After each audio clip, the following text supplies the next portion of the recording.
if you're a Tibetan Buddhist, you believe that he is a reincarnation of the same person. So Mhm. when he's a boy, at maybe 7 or 8, there's like a council of individuals who say that this young boy is a reincarnation of the Dalai Lama who just passed away.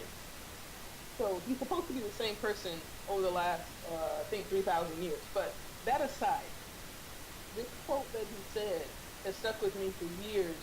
And I think I'm finally getting to a point where I can accept what he's saying in this quote. It's a pretty long quote, but the gist of it is human beings, we as people, spend our whole life worrying about what we're not doing and what we're not achieving or losing people in our life, that we'll spend our whole life not actually living, but simply existing. Hmm. Okay. So it's a much longer quote, but the fact is, and I guess I'm still struggling with my walk in Christianity and accepting certain parts of it, but my I guess my cornerstone right now is, if you, I mean, you're an intelligent young man, you know all the things that can happen before a person is born. The simple fact that you were born without serious medical flaws, with Mhm. all your faculties and things like that, means you were given an extreme gift. And to waste that life, to waste that gift, the first gift that you're ever given, to waste that gift worrying about how you're living your life is wasting the gift Mm. instead of simply living the life. Now, we can always be worried about, what if I'm doing this wrong? What if I'm doing this wrong? What if I'm doing this wrong? We will, as humans, we will talk in those circles and do nothing instead of just sitting down and thinking, what do I want to do with my life, with this gift that I've been given? If you want to check with God in the process, I will never tell a person not to. But I think for me right now, my focus is living the life I've been given, because I never want to get to the end and say I didn't live my life. I simply existed because I was worried and I was consumed with guilt. It just doesn't make sense in the long run. I hear you. So like, especially being abroad, I guess you meet a lot of foreigners who are like in their early 20s, mid 20s, and they've come out of college, they're away I from hear you. home, and you have an enormous amount of freedom and opportunity. And some people use that in very negative ways, some people use it in very positive ways. But for those individuals who want to use it in positive ways, you get whacked with all these questions of, you know, how should I live my life? What should I do? What's the right thing to do? How so you end up having this talk quite a bit, but the bottom line to it is you have to live it, not worry about every step that you're taking. Just live it. Don't break any laws. Don't hurt anybody. Remember, everything you put out comes back to you. Basic things that we're taught when we were kids, still do that and live your life. Yeah, I hear what you're So saying. that's it. I hear what you're saying. Um, yeah. And like I said, I haven't figured it all. Like, well, I mean, I feel like me saying I haven't figured it all out yet is just, in a way, saying that I didn't pay attention to anything that you just said. Yeah. So, uh, I mean, I'm what's in. saying you haven't figured out, which means you're breathing, you're living, you're doing. You're Right. not wrong. I feel like. I mean, I could be wrong. I honestly could be wrong. I could get to God forbid I could get to heaven, and God say, "Hey, you made that wrong turn right here. You should have went left instead of going right." But what I'm trying to say is, I feel like if I'm sitting here trying to figure things out, or at least trying to figure out as much as I think I should be able to figure out, which doesn't even mean as much as I need to figure out. Hmm. And in my process, I'm saying, God, if there, whatever I should do, however I should do it, if you could show me that, and if in the event that you don't, at least look at what I'm doing, and I'm hoping that this pleases you. sort of thing, But while I'm living my life and doing my thing, and I guess holding on to the morals and the teachings that I've been brought up with and mm, my values and things like that. I feel like God respects that and He honors that. right.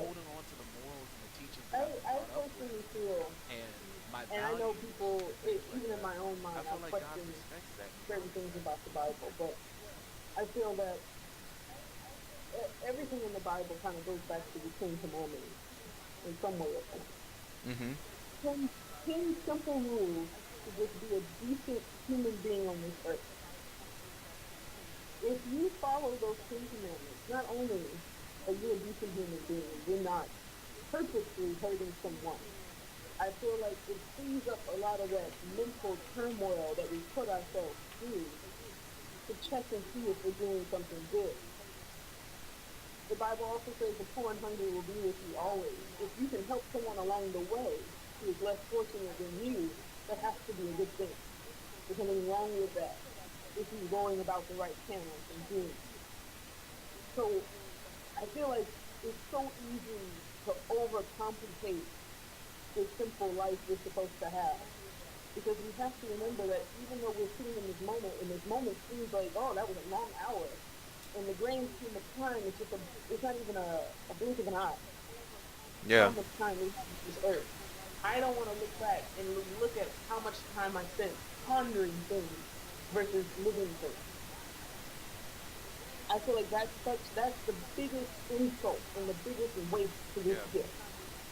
I mean, I could have been born with no legs. I could have been born with one eye. I could have been born with half a head. Anything. I could have been born with my spine going 10, 20 different directions. The fact that I came here in almost near perfect health means that I need to enjoy my life. Because if you ask a person with no legs, what's your biggest challenge? They're going to be like, well, I have no legs. It's very clear. And they have to fight and go with that. I have my legs. Why am I making more problems for myself? Why am I not just enjoying the journey? But I don't know. That's what I figured out. Pushing 30. So that's my aim. Not to hurt anyone, not to end up in eternal damnation, and God knows that. That's not my goal. It's just to simply enjoy this gift that I've been given, and along the way, being happy in the process. To be truly happy, not fake happy, not kind of happy, just happy, and enjoying life every day. That's, I feel like there's nothing wrong with that. Yeah. I feel like when you say, I feel like your definition of happy is maybe close to my definition of peace. What I Yep. what I want to strive for. And I mean, I hadn't thought about that a lot recently, but I don't know when I started doing it, but at one point in time I noticed I was walking around campus and I just stopped. And I mean, you hear about it all the time where people are like, you need to stop and like take in the world around you, man. And it's just Mhm. it's beautiful. But I just stopped. And I was like, I got class and everything like that, but I said I'm gonna forget about that. I'm gonna take off my headphones, and I just looked and just sat there in that moment, in that physical moment of being wherever I was, hearing whatever I heard, and thinking literally every second that passes by, there is never going to be an exact moment just like this, where I'm hearing the things that I'm hearing, I'm being around what I'm being around, I'm feeling what I'm feeling, and I just sat there and I just enjoyed that moment, and right there, like not having to, I won't say hiding from my issues because I wasn't, but I guess in a way I put them in their place Yeah, and that's enjoy it. and enjoyed what I had right here in front of me instead of worrying about what's going to happen next. When do I need to do this? When do I need to do that? I mean, hey, this is Yeah, a beautiful moment. Let me hold on to it for a minute. exactly. I think because it's so it's so easy to think that the way things are now is the way that it's been. When you really look at the world and as it is, it's only been this way for the last 200 years, maybe less than that. And it's so easy, especially in our generation, to get caught up in everything that we're supposed to be doing because so many people are on pedestals. And whether we think we don't or not, through television, through social media, through everything, there's all these pedestals that we think that we're shooting for, and we don't even realize it, and we're always getting caught up in the day-to-day, go, do, not realizing that you are a human being. You're supposed to be. Sometimes you're supposed to, like you said, to stop and be. Enjoy the life that you have in the moment that you're in. Instead of running and doing and doing and doing, the problem will always be there. I'm not saying don't have a plan. I'm not saying don't strive to be better. But I'm saying make a plan, do the plan, but enjoy the moment that you're in. And whatever it takes for you to enjoy that moment, do it. As long as you're not harming another person in the process, this is just you, working on you. And I think people asking enough, and not to negate how we were brought up, but I think people too often just shift that responsibility over to God and say, God will do it. He will show me. He will teach me. He gave you a mind. He gave you an inside moral compass. He gave you a heart for people. He gave you all these things. Why are you not using it? Why are you just referring it back to him? I feel like that's an insult. Instead of using the faculty that he gave you, using the tools that he gave you, people will just send you it. Put your back on him. He'll tell me when it's the right time. He'll tell me when's the right moment. Why can't you use your eyes? What's wrong with that? This is your life. Why can't you use your own heart and your own mind? But I think the bigger thing is we don't want to step out and say that we made a decision because if it's the wrong decision, we have no one else to blame. If we sit back and we wait for someone else or something else to show us the direction, we always forever have an excuse. And there's nothing more human than that, wanting to point the blame at something else. Yeah. It started in the garden.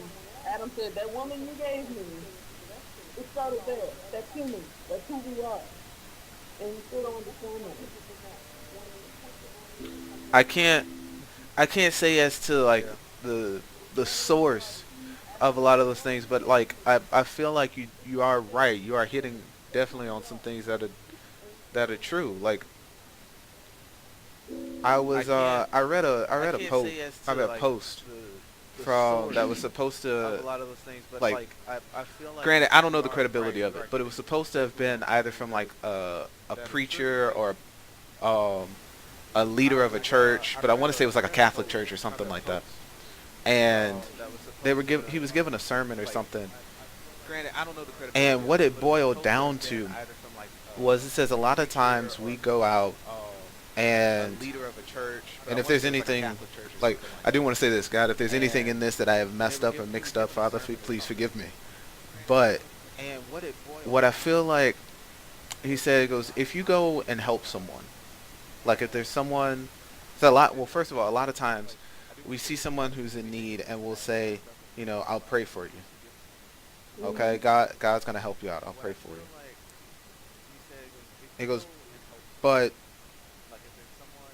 when we, but like more or less we do that and then move on. And I guess nothing's wrong with praying for someone. He goes, but what does a atheist do when they see someone who's in need? I mean, well, we can at least say that they're not going to pray because they don't believe that a God exists, by very definition of what an atheist is. So if an atheist walks up to someone and sees someone in need and decides to help them, he is doing that because he sees that there is someone in need and he's decided to help them. There's nothing. I mean, sure, you could say that, hey, he may have an ulterior motive, he may be trying to get the advantage or something like that. But if he truly believes that there is no God or anything like that, he's helping that person out of his own moral out of his own moral code. He wants to help this person. He wants to provide aid for them. And the person basically said, he goes, while we're sitting here waiting for something to happen, praying for them, we could have actually helped them. We could have actually taken that extra time to say, hey, I see you're hungry. Do you want some food? I'm about to go get something to eat. Do you want to come with me? That's Or, it. Yeah. or like you were saying you were having car trouble or something like that, and you were trying to figure out how you're going to get to work the next day. I live close by. I don't mind giving you a ride. Just like literally just taking that moment and helping them out. Yeah. And I don't remember all of it, but he was basically saying is like if an atheist can do that without believing that God exists, and we do believe that God exists and all the power and everything that God is and entails and has blessed us with, why are we not going out and helping people who need the help right then and there rather than all of this, I guess, quote unquote pomp and circumstance? Because it removes us from the situation. It removes us from the blame. It removes us from the consequences. It's like a contract loophole. If I see someone who's hungry and I say, I don't know how they got to this situation. Maybe they're on drugs. Maybe they, lied and cheated, and this is God's way of showing them that this is God's punishment for them. So if I help them, I'm going against God. Or, if they just if they pray and cry out, God will touch them and help them. Or if I just simply say, I will pray for you. I believe that by divine order, God will somehow bring to them what they need. But the last time I checked, food doesn't fall from the heavens. Someone with their physical hands has to bring this person some food. So if you still believe in divine order that somehow someone's going to help him, someone will still have to walk the food over to this person. So why not you? Why not just feed the person and pray instead of just walking away? Yeah. So that's what I say. That's what, especially growing up in our church, and I think it's a mix of. It's not simply just, oh, this is Christianity. It's a mix of a lot of things that I could go into, but I think a lot of people, like I said, are happier shifting that blame over versus actually doing something. And then when I say I saw no better example than in China, it was a whole society that's built on shifting blame. And the more I started to understand and the more I started to question and talk to people, the more I realized how crippling it is for people to just simply make their own decisions. And I was just like, this makes no sense. Everyone is so scared of making their own decisions from the bottom all the way to the top that no one does really anything without someone else telling them what to do. And that's after someone told them to tell that person what to do. Like it has to trickle down, even for the simplest things, in every faction of their life, from their home, family, to their work family, every part. And I'm just like, oh my goodness, you have a brain, you have eyes, you have common sense. Make a decision for yourself.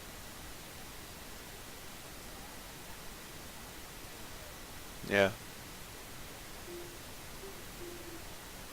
I well, two things.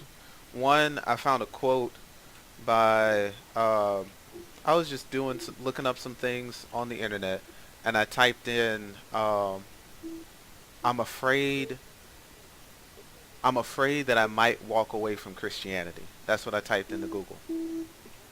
And I popped like a couple things popped up, but what I found was a guy named Brandon Kelly, and he I don't know. Hey, tap tap. Hmm. It's a little loud. Oh, really? Yeah. For some reason, that mic is picking it up real hard. Oh, okay. I'm sorry. Go ahead. No, it's cool.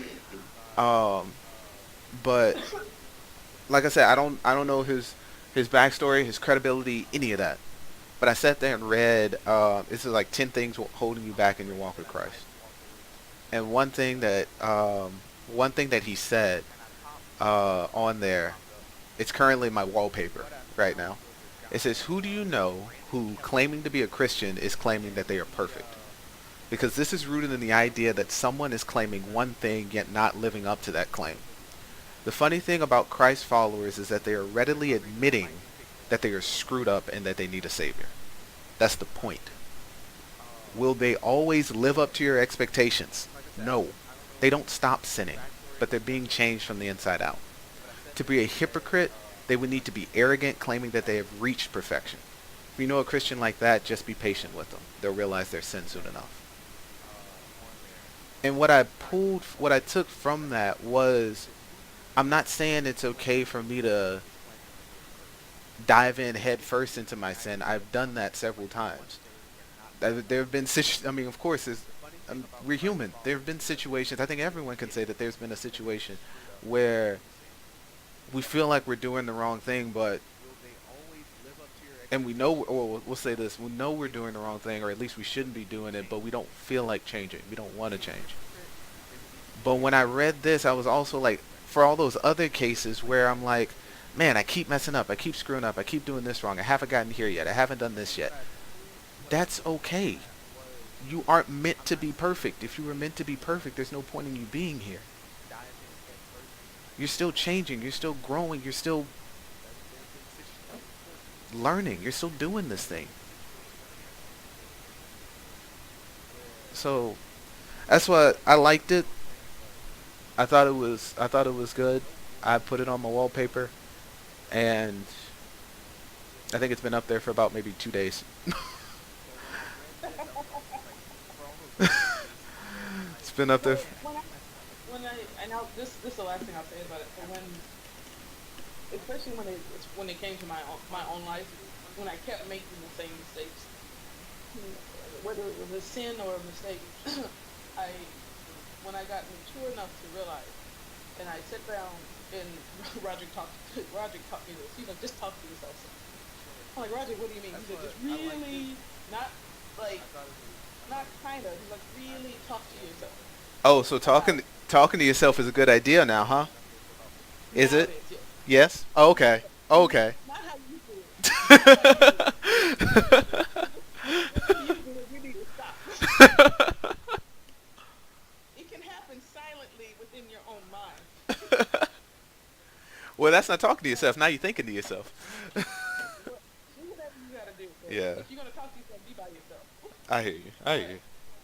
you really check. He calls it checking in with yourself, and it's something that I thought I was doing because I was checking in with the feeling. But what I wasn't doing was asking myself questions, and that's when Oh, I so realized talking to yourself is a why good I was idea doing now, some huh? of the things I was doing. So I would Is just it? sit there and Yes. ask myself Okay. questions. Just like when I Okay. was a kid, I would lie about my homework. Not, and then it wasn't as I got a little older because I used to constantly get in trouble in school because I had a hard time focusing. You don't I was like say. one, yeah, one of the only black kids at my school. You were having a lot of problems, and then I was wondering. I sat down